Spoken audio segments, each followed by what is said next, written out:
بات نہیں مان سکتے. درجہ ہے نا, درجوں میں رکھو کھیل کود کو تو ٹھیک ہے, لیکن یہاں یہ حدیث جو بتا رہی ہے اس پہ غور کیجیے. المرء مع من احب, انسان اس کے ساتھ جس سے وہ محبت کرتا تھا. بہت سیریس کیس ہے, سوچنے کا ہے کہ اب جس سے میری محبت ہے میں اس کے ساتھ رہوں گا. اب کس سے محبت ہے جانچ لے, اور آج اپنے آپ کو بدل دے کہ نہیں, میری محبت اللہ اور اس کے رسول سے ہے, رسول اور اس کے صحابہ سے ہے. اور محبت کا تقاضا کیا ہے, کیا ہے؟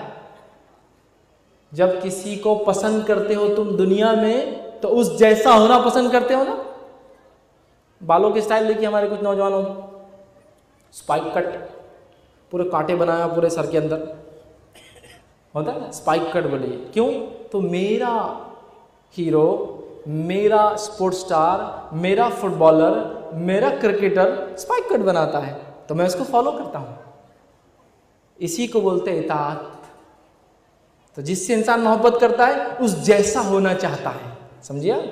تو جو نبی سے محبت کرتا ہے وہ نبی کے خلاف نہیں جا سکتا, وہ نبی جیسا ہونا چاہے گا, سمجھ رہا؟ جو صحابہ سے محبت کرتا ہے وہ صحابہ کے خلاف نہیں جائے گا, صحابہ جیسا بنے گا. شکل, صورت, حلیہ, کام, لین دین, معاملات, ساری چیزوں کے لیے اس سے سمجھنا ہے. ہوگا نہیں ہوگا, ہوگا نہیں ہوگا, ہوگا. اگر ایسا نہیں ہے تو آپ کی محبت پھسپھسی ہے, ڈھکوسلا ہے, جھوٹی ہے.